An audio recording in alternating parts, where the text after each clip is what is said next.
Good morning to all of you tuning in this morning. I'm Dr. Jason Bolton, Vice President of Community Partnerships and Admissions for the Help Group, and I will be moderating today's webcast, Navigating Your Child's Coming Out Journey Together.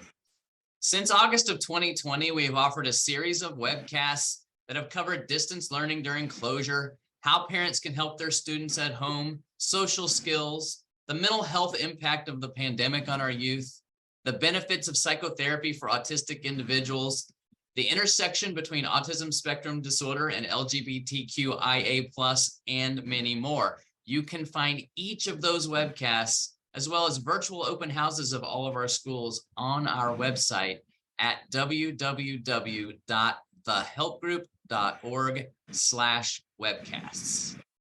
For almost 50 years, the Help Group has prided itself in creating new programs responsive to emerging needs within the communities we serve.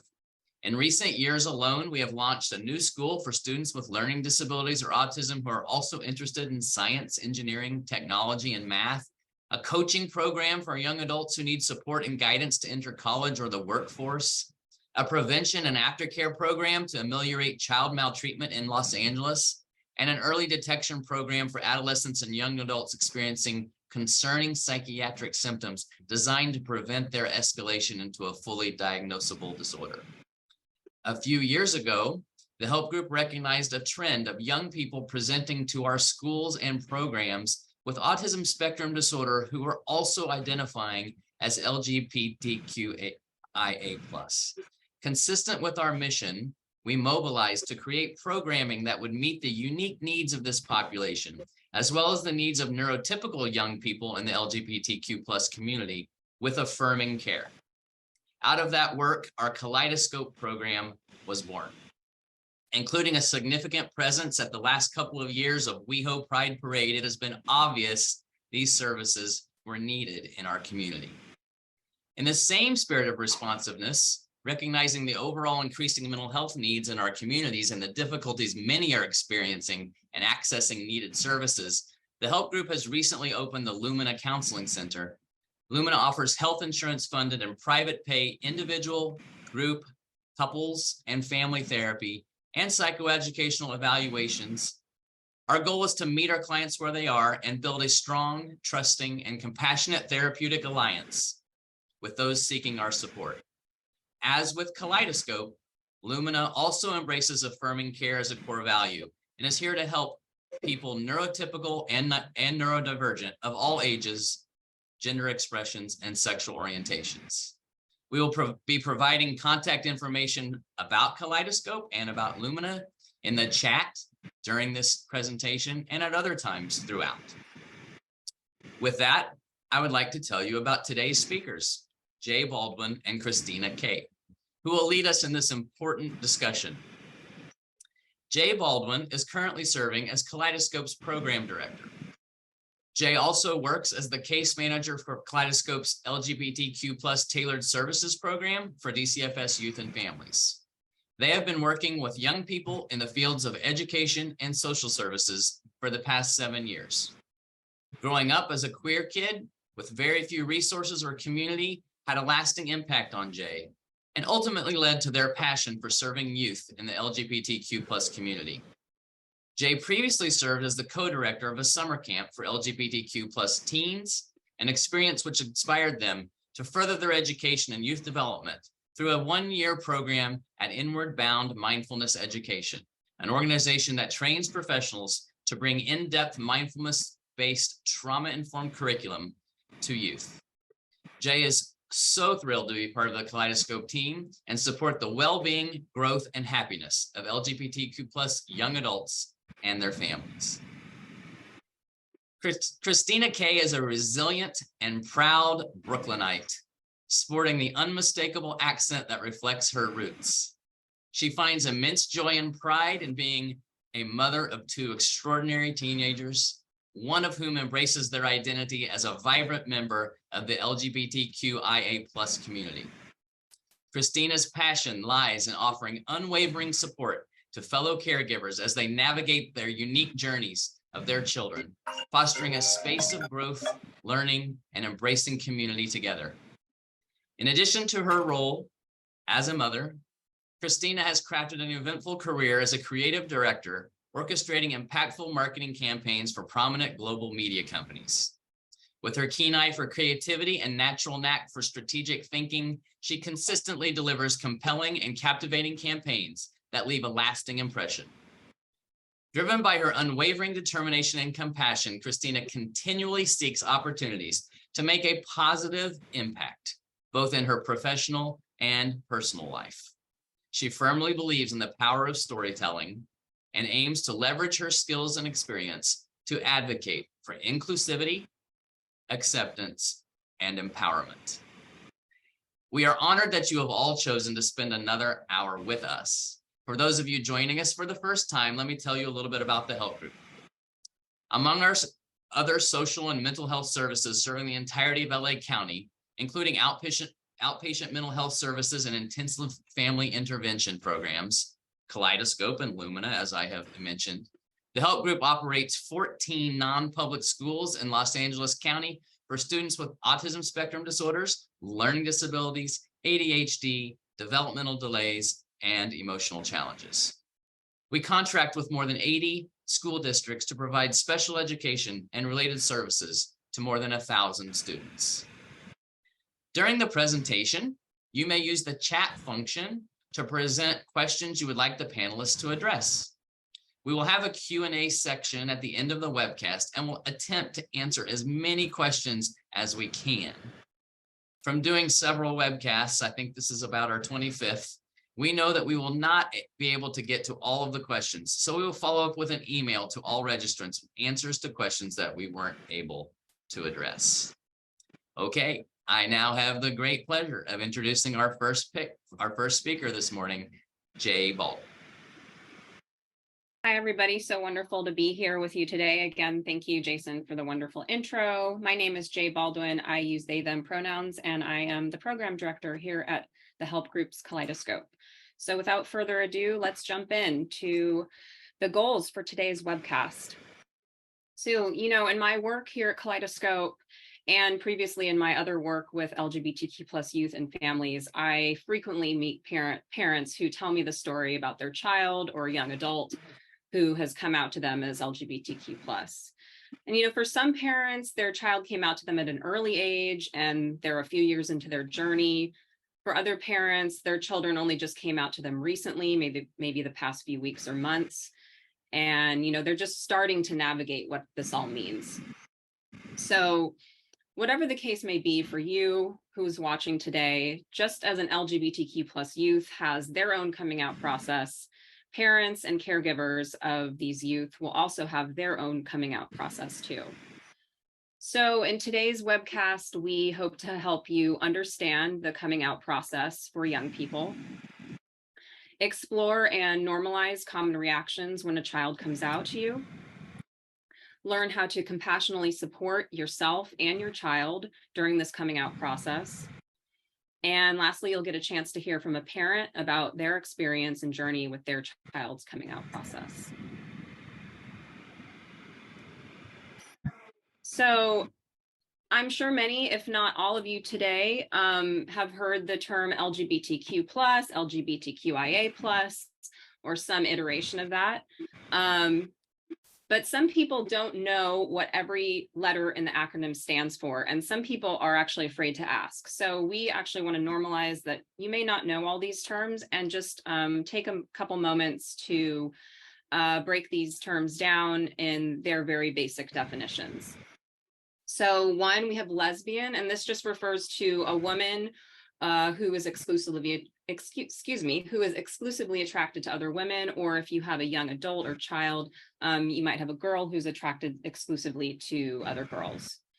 Some women or girls can use the term gay interchangeably.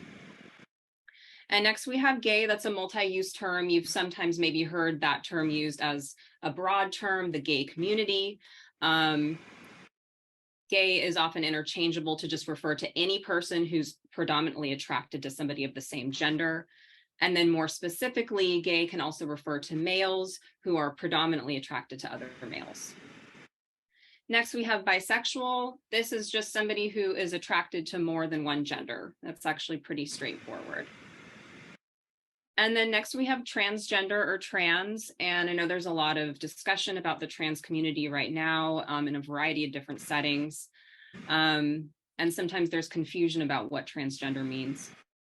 So in the simplest of terms, transgender refers to any person whose gender identity, that's how you understand your gender to be in your head and in your heart.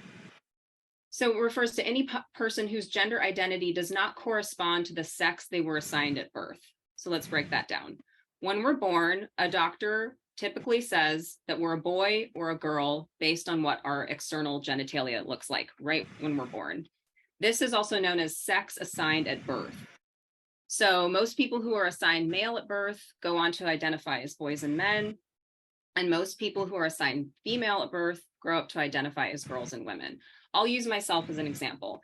When I was born, the doctor said it's a girl. They assigned me female at birth. Female is on my birth certificate. But as I went through my own gender identity journey, I ended up coming out as non-binary. So this is a term, an identity that's underneath the transgender umbrella. That's just one example. There are many, many, many ways to be trans. But overall, when somebody's gender identity is different from what was initially expected when they were born, most people describe themselves as transgender.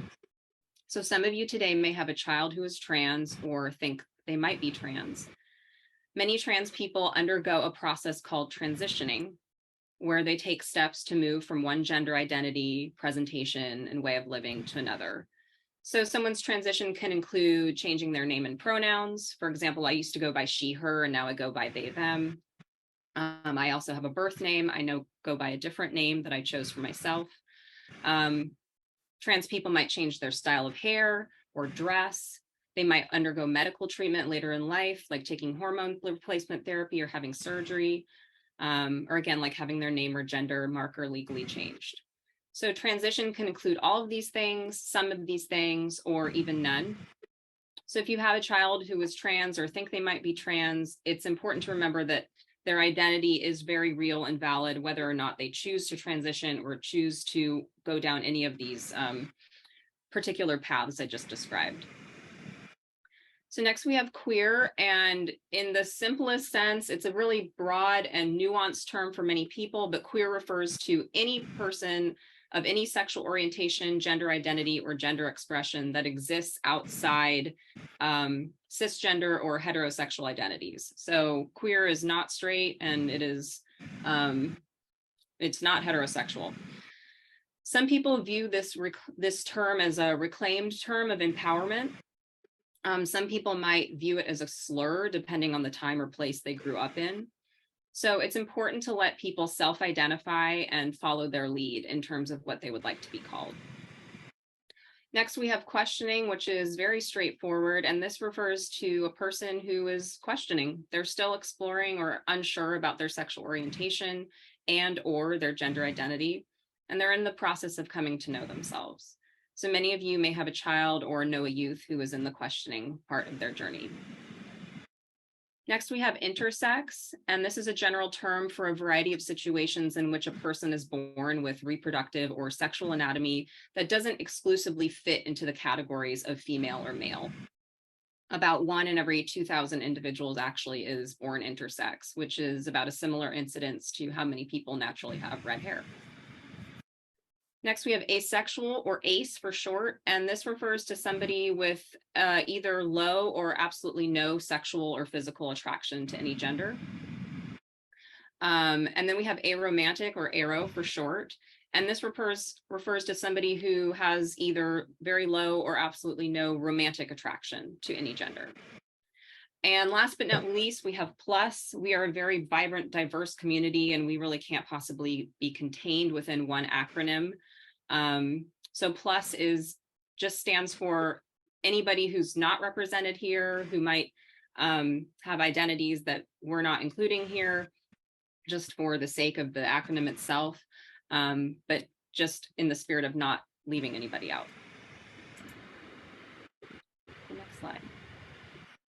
So I just want to touch a little bit on gender expression, which is not often talked about and sometimes is misunderstood. So we live in this society that's really heavily reliant on what's called the gender binary, or this belief that there are only two genders, male and female, boy or girl, and that there are appropriate ways for both of these genders to behave, dress, talk, etc. I'm sure all of us at some point in our lives were told boys do this, girls do that, or girls don't do this, boys don't do that. So when we talk about gender expression or presentation, like outwardly, how we're dressing, how we're wearing our hair, are we having makeup on, what kind of shoes are we wearing?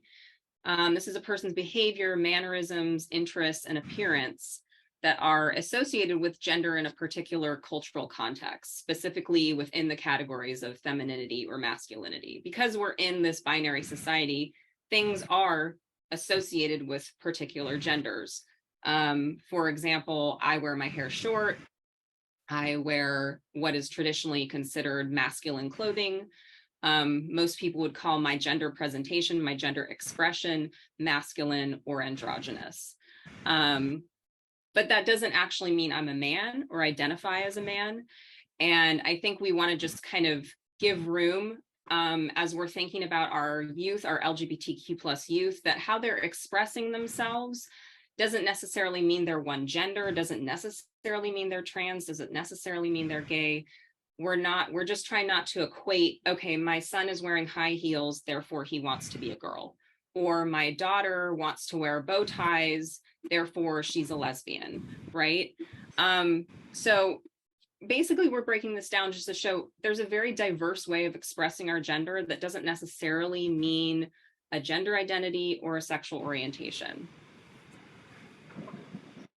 So we're going to move on now and talk about the coming out process and kind of breaking down some of what that means and how you can help support your child. So what is coming out? Coming out refers to the process that a person who identifies as LGBTQ+ goes through as they work to accept their gender orientation, their sexual orientation or gender identity, or sometimes both. And they also begin to share that identity openly with other people.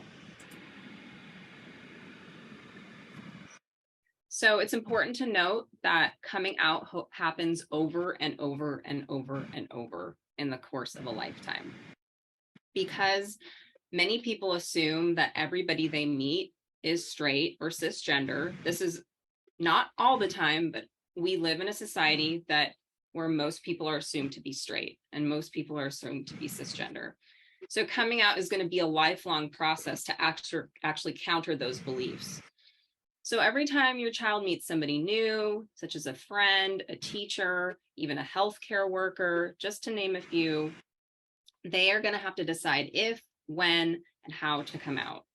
Your child also might have more than one identity within the LGBTQ plus spectrum. For example, they are both queer and transgender. And this can add another layer of complexity to their coming out journey. There's rarely one single moment in a person's life when they come out.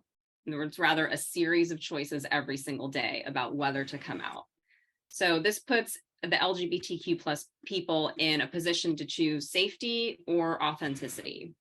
These youth often find themselves asking, do I choose the comfort of someone knowing my identity or the comfort of them not knowing?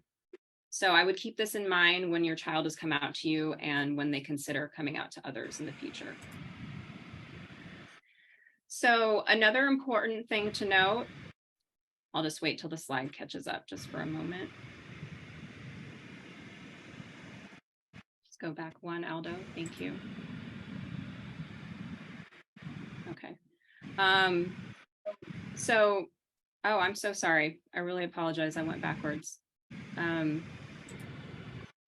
So I'm going to focus on, thank you so much. I do apologize. So I'm also going to talk about choosing when and where to come out. And this really depends on a variety of factors like readiness, safety, and someone's desire to do so. And I also want to touch upon the fact that it is okay to come out in some situations and not in others. So, the coming out process can be this really liberating thing, sharing your truth, who you truly are. And it can help your child build closer relationships, feel a greater sense of well-being, and just feel more comfortable in their own skin. But unfortunately, there are times when coming out is stressful, and it's even possibly, unfortunately, dangerous.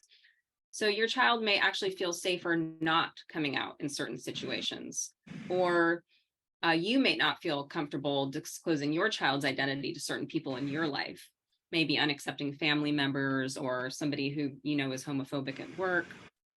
And most importantly, if you do not have your child's permission to share that, you should never, ever share your child's identity. But overall, it is okay for you and your child to make the safest choices about when and where to come out. You don't have to be out everywhere all the time. And I think the most important thing here is to check in with your child, especially if they're in a new situation that might warrant coming out. Maybe they're going to see relatives around holiday time they don't normally see. Do they want to come out to these people? Do they prefer to keep it to themselves? You might have a transgender child who is starting at a new school with a new set of teachers who aren't aware that they're trans. So I want to emphasize to always keep checking in, just like we were talking about. Coming out is an ongoing process. This is an ongoing dialogue that you want to be having with your kid. Ask, do you feel safe? Ask, do you feel ready? Ask, do you even want to come out right now? Just keep that open dialogue, and I think that can go a really long way to supporting your kid.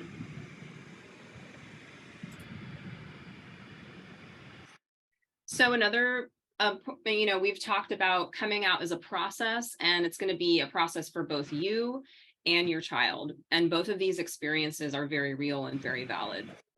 So when your child comes out to you, they may be feeling this total range of emotions like nervousness, anticipation, excitement, joy, worry, so many other feelings, right?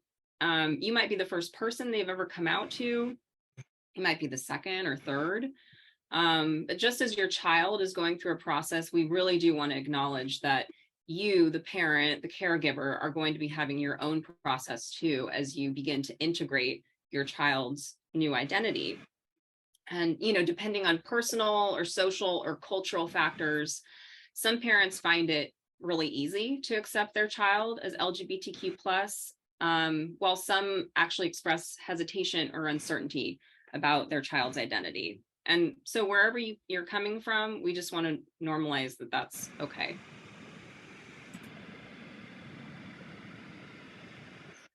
So I just want to talk a little bit about the increased health disparities in the LGBTQ+ community.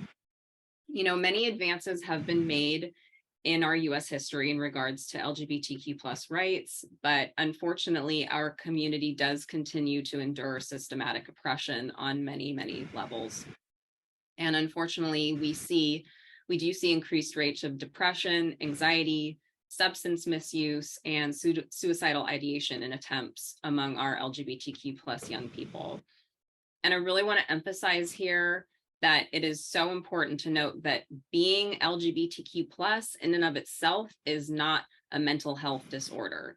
These health disparities are directly linked to the discrimination and rejection that they receive from other people, both on a micro level and at a macro level in terms of LGBTQ+ rights. So it's just really important to note, there is nothing wrong with your child. There is something very wrong when LGBTQ+ rights are stripped away, when you can't get trans-affirming healthcare, when you have people who are rejecting you. That is what causes these things.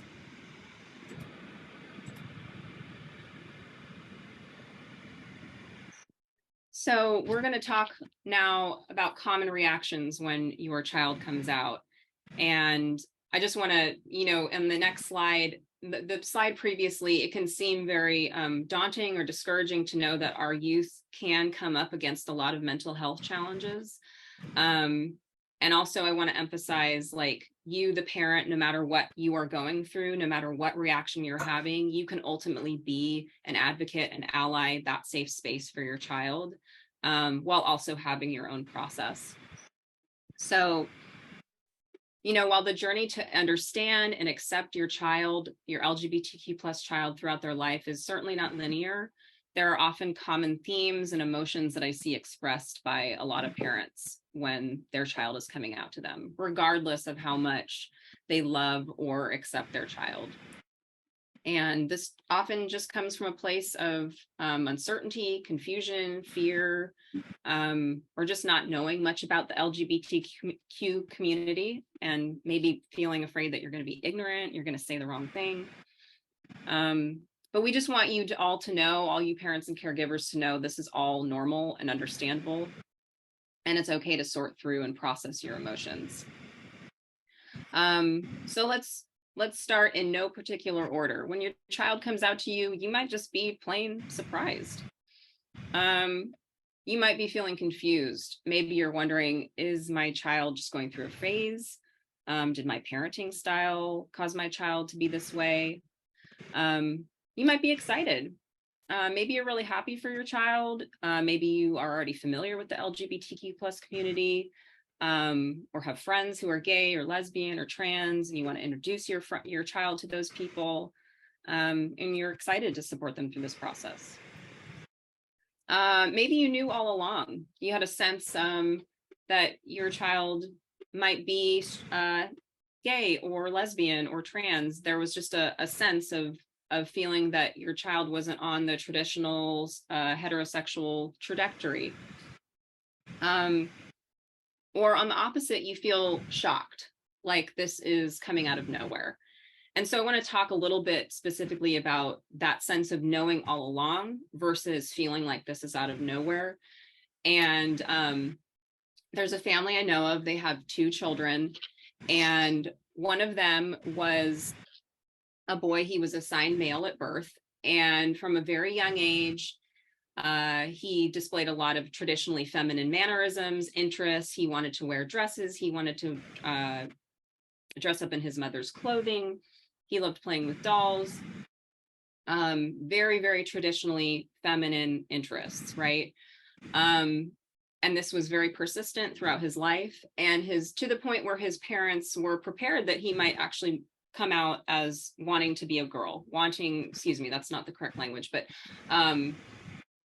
unfortunately, sometimes the older language that we used to use actually comes out. And so I wanted to take accountability for the fact that we don't actually say what I just said. So they were actually prepared for the child to potentially come out as a trans female, to say, I want to live as a girl, I am a girl. And so later down the line, the boy ended up coming out as gay. He said, boy, I like being a boy, and also I have all these traditionally feminine interests, and I like boys. So, but that's an example of a parent knowing all along, right? Or sensing something or being prepared, right? And then to counter that, there was another child in the family who was assigned female at birth. And there was the child, for all intents and purposes, presented as a traditional female, had traditional female interests. And when she was a teenager, she came out as a trans boy. And the parents were absolutely shocked. They were saying, I had no idea, there were no signs. So I kind of want to break that down a little bit more and talk about the fact that your child isn't going to necessarily display typical signs. You're not always going to know. And just because that isn't happening doesn't mean your child's identity isn't valid, their exploration isn't valid. There are so many ways to come out. There are so many ways to explore your identity. There are so many ways to be trans or gay or lesbian or queer. So not getting too fixed to this idea of, I had no idea, therefore this can't be real, is just a really important point, I think, that we should make note of. Moving on, you might just feel afraid. How will people treat my child? Will my child be discriminated? Are they safe at school or in public? And you might feel grief. Oftentimes it's common to think an LGBTQ plus identity isn't the life I imagined for my child. You might have, for example, had dreams of walking your daughter down the aisle one day on her wedding day, and now that daughter is coming out to you as a trans boy. Maybe you're disappointed that your child won't have a more traditional life. Maybe you're worried they won't be able to carry on the family name and have kids of their own. It's pretty rare to work with parents of an LGBTQ plus child who haven't struggled with some sort of feeling of loss in the process of accepting their child. It's normal and generally unavoidable for parents to have fantasies about their child's future and have to reconcile when that isn't actually the case. You also might have conflict with religious or moral values. You love your child, you want to be supportive, and yet you're grappling with your religious upbringing or beliefs that says being LGBTQ plus is wrong. And last but not least, you just might be wondering, where do I go from here? So again, we just want parents to know that all of these are normal and understandable questions and reactions. And we also want to emphasize that you can be feeling any of these emotions while also loving your child very deeply. You can begin to celebrate the process of your child's new identity while maybe perhaps grieving who you once understood them to be at the same time.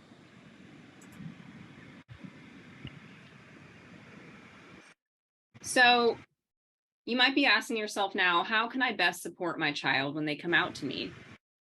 And here's a few common tips and just places of help that I think are a really good starting point. Firstly, when your child comes out to you, just express gratitude. It is a really scary thing to come out. Even if you think your parents are going to be supportive, it's a really vulnerable thing to share. So saying something like, thank you for sharing this with me. Thank you for trusting me with this. I'm so proud of you. You're safe with me. That can go a long way to making these kids feel seen and loved, and again, safe.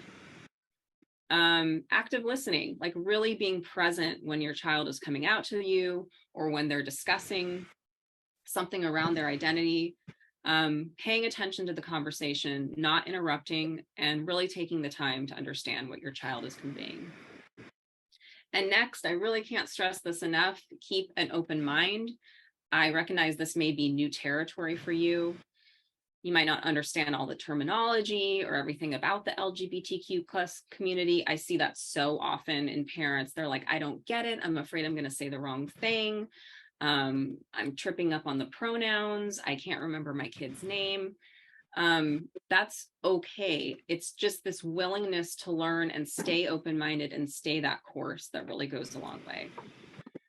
And next, demonstrating ongoing support, kind of like how this general theme of what we've been talking about today, how coming out is a process. Your child is going to need ongoing support. In, I'm sure 99% of situations, your kid is not going to come out to you and you have one conversation and that's the rest of it, right? This is an ongoing dialogue. So check in with them, ask how you can support them. Just keep that open dialogue to the best of your ability. And last, follow your child's lead. You can really empower them by asking, like, how much do you want to share? Like, how do you want this process to go? And it's also really important to keep in mind that you are not to disclose the identity of your child without their permission.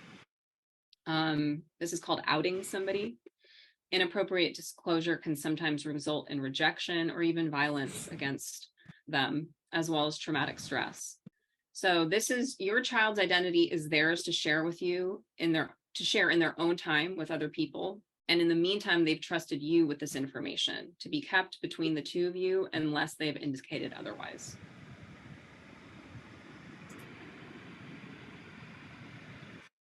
So we talked earlier about the mental health disparities in the LGBTQ plus youth population. And also the wonderful, wonderful thing is that research indicates, it is really a no-brainer, but research indicates that youth who receive positive acceptance and ongoing support from others is directly linked to a higher level of life satisfaction and overall well-being. Previous studies actually focused primarily on the impact of family acceptance. However, recent data shows that any supportive adult can have a beneficial impact in these youth's lives. For example, LGBTQ plus youth who report having at least one accepting adult in their lives were 40% less likely to report a suicide attempt in the past year. So I really want to drive that home, no matter who you are, a caregiver, a mental health professional, a teacher. I know this webcast does focus on parents, but your support, your advocacy really can truly save a life.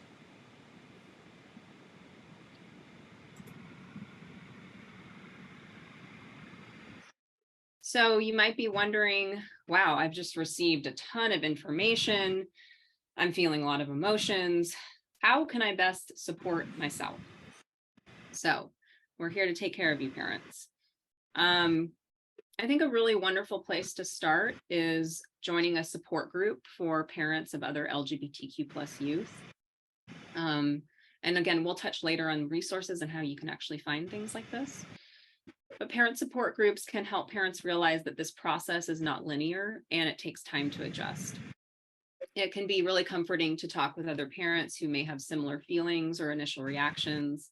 I know I've seen our parents connect with each other after, for example, like when we have social groups for our youth, I see the parents picking them up afterwards and they're talking amongst themselves and they're sharing, just what it's like to be a parent of an LGBTQ plus child. And I think that's really beneficial to know that you're walking the same journey with somebody else, even if your child's identities aren't necessarily the same. So in a parent support group, particularly, sharing your emotions in a safe space can provide an opportunity for self-exploration. You can kind of start to understand your own biases and fears a little bit more. And I think it can just provide parents with a sense of hope to hear from other parents who have moved from a place of confusion or grief to more of a place of acceptance. Next, I think reading stories or articles about other parents who are navigating a child's coming out experience can be particularly helpful and help you feel less alone. I think it's especially helpful to find books as it pertains to your child's specific identities. For example, a mother raising a trans son or a father supporting a lesbian daughter. We are very fortunate in 2023 to have a wealth of resources like this at our disposal. It's probably one of the best things about having a young person in this time, in this age, is that there are more resources than certainly there ever were when I was growing up, even 5 years ago, even 10 years ago. So Kaleidoscope is definitely happy to provide book recommendations if needed. Next, attend an event for LGBTQ plus families with your child if you both are ready or safe to do so. There are activities and community events specifically for families, so the whole family. And this can include LGBTQ plus parents who have a child. This can include straight parents who have an LGBTQ plus child. Again, we have resources for places to find this, but if this is something that you feel ready for, this can be, again, a great way to build community and find some support. And lastly, seek out individual or family therapy if you need additional or ongoing support. We'll talk later in this webcast about how to locate these types of services, both through Kaleidoscope and elsewhere. So now I am so happy to turn it over to my friend Christina Kay, who was introduced earlier in this webcast and is a proud parent of an LGBTQ plus identifying child. So without further ado, I will turn it over to Christina. Thank you, Jay. And thank you so much for sharing so much of your personal experience. I think that was really helpful for people. And thank you to Help Group and Kaleidoscope for asking me to be here. And happy Pride, everybody. It's Pride. We're celebrating. So I'm going to start with that. I know that I am extremely lucky, as any Brooklynite will tell you, they're extremely lucky to have grown up in Brooklyn. But in this case, I think it was especially lucky in that I grew up in New York City in the 80s and 90s. I was never not around people that were different than me. I was taking subways. I was in school. I I always met people that were on different spectrums of all kinds of things, including the LGBTQIA community. It was just always an organic part of my life. There was never a moment of discovery or learning it. It just was, that community was always there, and I was always around people who identified in it. And you know, to be perfectly honest, I was a little bit of a scutchy teenager and was sneaking into clubs, and I tell everybody, legitimately learned how to put eyeshadow on from drag queens in bathrooms in the clubs in New York City in the 90s. So this was very just a part of my life, and there was never a moment of acceptance. It was just, of course, these are people and they're here, you know. So now we'll skip forward to me becoming a mom. I have 2 kids. They're awesome and cool, and I learn so much from them every day. My oldest is Gwen, and Gwen is a very, very proud member of the LGBTQIA community, but it was a journey to get there, just as the title of this webinar would say. So from the beginning, Gwen was kind of just Gwen's own person. Gwen loved princesses, but at the same time took Brazilian Jiu-Jitsu and wanted to kick butt. You know, Gwen had this juxtaposition of very feminine, but then, you know, traditionally feminine qualities, but then in other ways was just kind of a very unique person. And in our family from the very beginning, we really did leave doors and windows open for discovery. We didn't really ever talk about, oh, one day when you get married, you'll have a husband. We just didn't do that in our house. We were very, we left things open-ended. And Gwen always said, one day when I get married, it could be anyone as long as they're nice to me. And I always thought that was a really beautiful thing. And we kept that. We just rolled with it. I even have a funny story. One time my son asked my husband, "Daddy, can boys wear makeup?" And my husband, like, his response was, "Well, the fabulous ones do." So that was just always how we talked to the kids. It was there.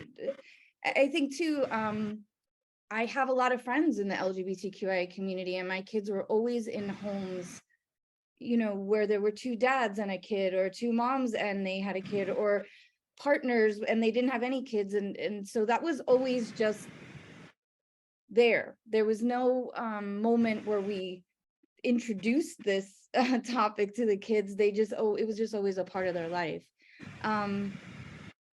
I would say in 5th grade was when Gwen really began her journey to discovering exactly who she is. She asked to wear a suit to her 5th grade culmination, and we bought it in the boys department because it was really hard to find one in the girls department.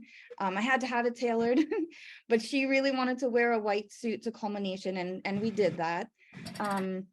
Then COVID happened. It was right after Gwen's 5th grade graduation. Gwen started middle school, and Gwen didn't have the easiest time in middle school. And Gwen even went to a school that was for, their curriculum was rooted in the idea of social and gender equity.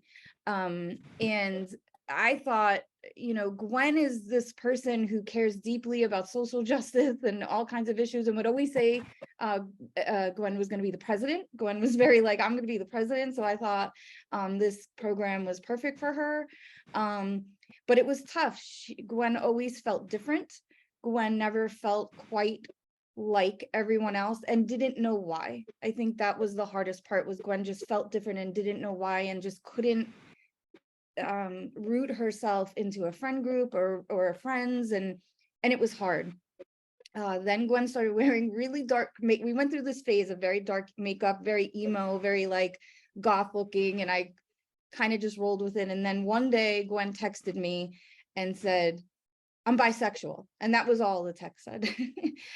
To which I thought in that moment, okay, well, this matters right now. Like, how I respond in this moment matters. So what's going to be my response? And what I picked was, great, you'll have more options. And to me, that was my way of not making a super big deal out of what was happening then. I just wanted it to be like, you shared this thing, that's cool, I'm fine with it, let's move on. And then she texted my husband and said, I'm bisexual, and he's actually replied the same thing. Great, you'll have more options.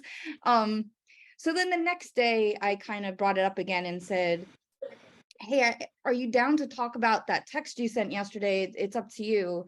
And Gwen said, well, what's there to talk about? And then I said, all right, well, nothing. I just want you to know that I appreciate that you shared that with me, and I want to be someone you feel like you can talk about these things with, and cool, when you're ready to talk more, let me know. Cut to a couple of months later, and then it was, hey, I'm actually non-binary. And I'll be honest, like, that was a new term for me, but again, I'm pretty open-minded, so I was like, all right, well, what does that mean? And Gwen said, I prefer they, them pronouns. I don't think I'm actually a girl, but I also don't think I'm a boy. I think I'm just Gwen. And I was like, all right, that's cool. You know, the they, them pronoun thing at that time was hard for me, not because I not because I felt like I want her to be a she, her. It wasn't that. It was more that when you're talking in your vernacular, like if you think about when you speak and you refer to someone you know, you attach pronouns to them that feel personal, right? Like, so in Gwen's case, me, I know Gwen, that's my kid. I use she, her because I know who that is. And if I use they, them, it's because I don't know that person. I don't know who they are or what their pronoun is, or even if they're boy or girl, right? Like, so I was having a harder time because of that. It felt wrong, like inauthentic to the person I was talking about. It didn't feel like it had the feeling behind it. At that time, right around that time, I had actually found Kaleidoscope had a parent education group on the intersection of LGBTQIA and autism spectrum disorder. And then from that, I also discovered a parent support group. And I actually talked about this in the support group, and the person leading it said, well, it'll just take time for you to have that feeling attached to it. And that was right. So then I got used to they, then, and then Gwen said, by the way, I think at home I'm she, her, but to everyone else I'm they, then. So then I had to stop using they, then, which was hard again, because then I finally got used to they, them, and then I had to go to she, her. So Gwen's take on it now is that Gwen still doesn't feel necessarily like a girl or a boy. Gwen feels like Gwen. Non-binary is the best way to explain that, but that's not even necessarily where Gwen's at all the time, but prefers for people who know her to use she, her, because she has expressed to them, you can use that. And then people who don't know Gwen use they, them. So all you out there, if you're going to talk about Gwen, you have to use they, them. I get to use she, her because Gwen has told me that. And Gwen feels very strongly that everyone in the world should be using they, them for people until the person tells you, here are actually my pronouns, and that they, them should be the default, because you don't know. And if you use something that until you know, you're making an assumption. So learn from Gwen there. So now we're in the journey. I'm a nerd. So the minute there's something new to learn about, I dig all in and I listen to podcasts, and I read a lot, and I read a lot about, just gender, and especially gender and autism, which is a very fascinating topic. I could write a dissertation right now. Listen to a bunch of podcasts. I'm very lucky in that I do have a lot of friends in the community. So I was able to reach out to them and talk to them and get feedback. And I'll tell you what, like this time of learning and discovery, I got really riled up. I was ready to fight. I was ready to go like yell at people and email politicians and get out there and make a big, just really like rattle cages and be mad. And in that, even I had to learn from the LGBTQI community, like, calm down, lady. Like this fight has been going on for a long time. You're new here, which I was. As much as I'd like to think I was an ally, I was still new to being a mom of someone in the community, right? So learning about the struggles and the fight and just the fight to just basic acceptance of who a person is was very, very troubling. It's still troubling. I could cry if I think about it. But then I had to realize, like, there have been people fighting this fight, and this isn't new, and I'm not just going to come in and knock down walls. Like, there's still a lot to be done. So all this to say, like, in this journey of Gwen figuring out who Gwen is and me learning how to be a mom to someone in the community, I became a better ally and human in general. And I'm very thankful for that. I feel very fortunate and very lucky. And I realized that going back to my very proud Brooklynness, I do know that I started ahead on this journey than a lot of people can and do because of where I grew up and what I was lucky enough, to be around. Like it wasn't new to me, right? It wasn't a brand new concept, but it was new to be a mom. And I think all along this whole time, really our main objective, both my husband and I, has been to make home a safe space, because not everywhere is safe for the LGBTQIA community. So like the very basic place you should feel safe is at home. And when you look at the statistics about suicidality and mental health in that community, that's the most important job I have, is making sure when Gwen is home, Gwen feels safe. And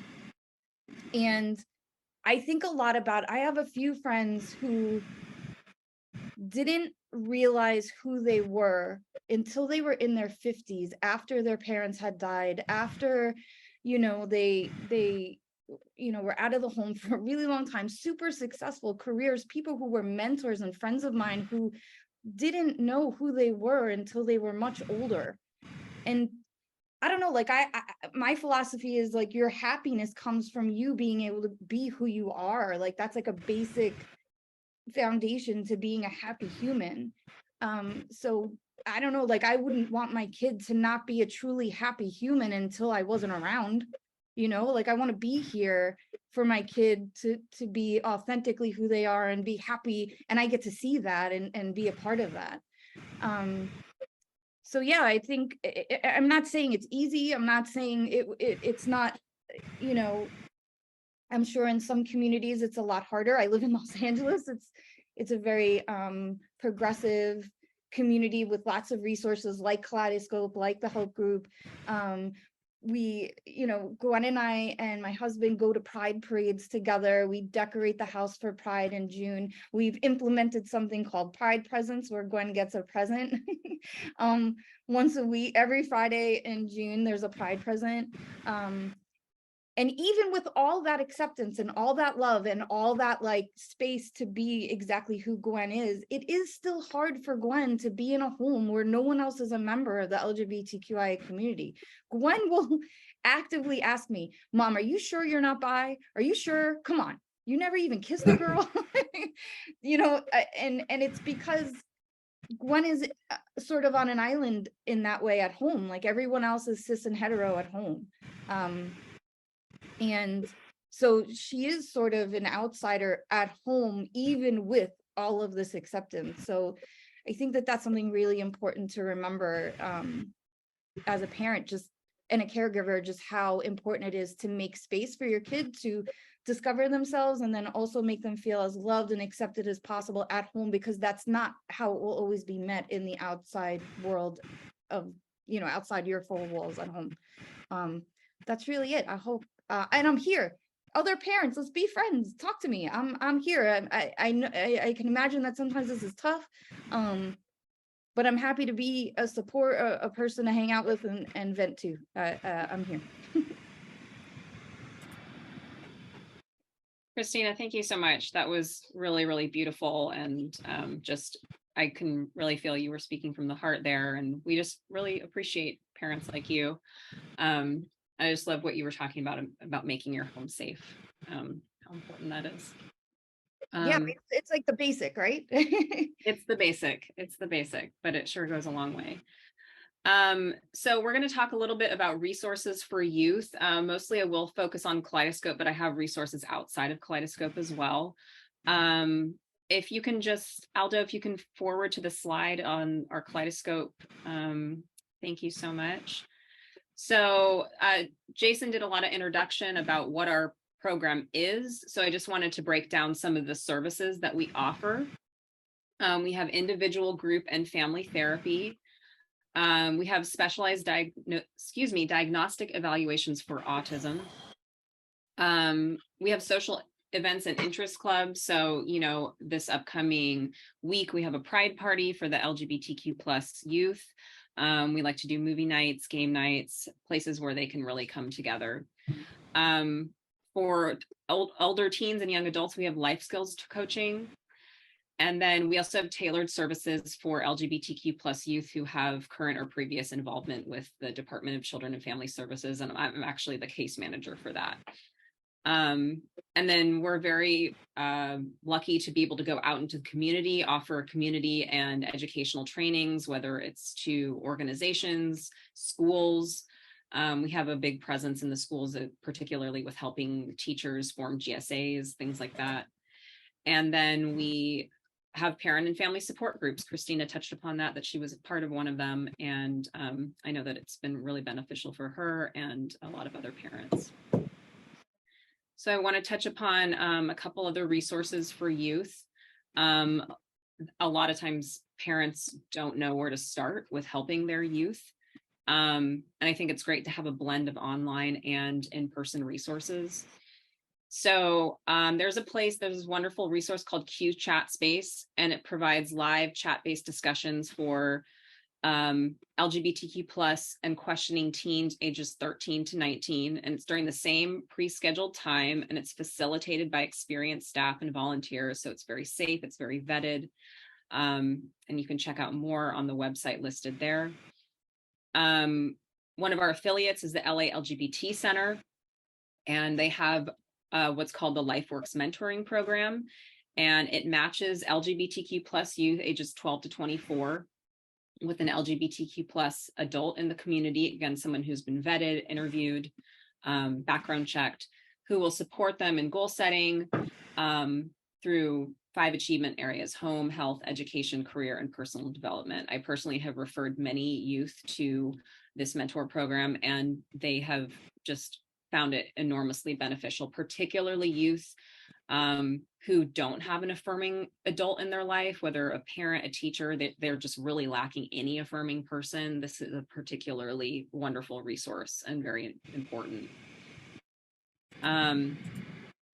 Next, we have, this is for, in particularly youth who are in crisis. I want to touch upon 2. We have the Trevor Project, which is a national organization focused on crisis and suicide prevention. So there's a couple of options you see on your screen here. Youth can call that number. They can also text 678-678.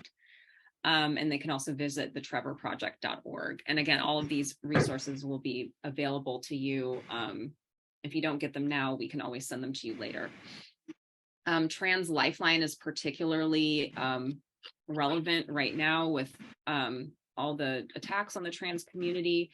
And this is, again, a hotline that offers direct emotional support to trans people in crisis. This is by the trans community, for the trans community. Every single person on the hotline is a transgender individual. And next, I wanted to focus on some resources for parents. I get this question constantly: where can I go? Who can I talk to? So let's talk about a few major resources that are enormously helpful. And these can be accessed whether you're in a small town or a big town. These are all online. So PFLAG, this stands for Parents and Friends of Lesbian and Gays, was founded in 1973. And it's the first and largest organization dedicated to supporting and educating and advocating for LGBTQ plus people and their families. So you can visit their website. You can also get information at that email listed there. And then Trans Youth Family Allies has just a broad array of resources for trans youth and parents and other adults who work with trans youth. I'll take a moment to just let you copy down that email, or excuse me, website address, or again, this can be available to you after the webcast as well. Next, we have Transforming Family, which supports families with transgender, non-binary, and gender expansive youth. And they do this through peer support for children and youth, their parents and caretakers, and siblings. So these are all online. There's a variety of support groups for youth, the families, the siblings. It's a really fantastic resource. Next, we have Gender Sexuality Info. It's just a comprehensive United States LGBTQ+ resource directory. It's actually incredible how many resources you would be able to find here. So this can be very state specific if you're coming to us from a different state other than California. Next, we have the Family Acceptance Project, which is a collaboration between the Family Acceptance Project and Innovations Institute. And this is in the efforts to increase family and community support for our LGBTQ+ youth to decrease health and mental health risks and promote well-being. And next, again, we often get so many questions. How can I find a support group? How can I get a support group? Gender Spectrum provides online support groups, events, and other resources for parents of trans youth specifically. And just closing out again with our help groups Kaleidoscope. I will leave this on the screen just for a moment. For more information, you can contact us at that website you see there. You can email us, you can call us, and you can also find us on socials, Facebook, and Instagram, and occasionally Twitter, but mostly Facebook and Instagram. So I think, Jason, I'm turning it over to you. Great. Thank you, Jay. Thank you, Christina. We are running late, unsurprisingly, with this very important topic. I'm, not only so impressed by the content that we've all learned about today, but so touched by both of your willingness to let us into your shared experience. And I'm sure others who are watching this feel the same way. So our immense gratitude to both of you for that. I do, even though we're running a little late, I do want to get to a couple of questions. There are plenty more, and as I have promised people, we will respond to those questions that we aren't able to answer. But one of them in particular strikes me just because it comes from sort of the whole idea that we originally wanted to create Kaleidoscope when we were seeing students apply to our school programs who were already embracing their membership in the LGBTQ community. And recently some of us were able to attend graduations where we saw these same students who we had met years before graduating from our high schools, and we're proud of the programs that we have built to support LGBTQIA+ youth in our schools. So this question just hits home because it says very simply, how can educational partners be more supportive? I'm assuming that I should take that one on since I am so much in the schools. I have talked about this quite a great deal. There's often some like tips and tricks I have, right?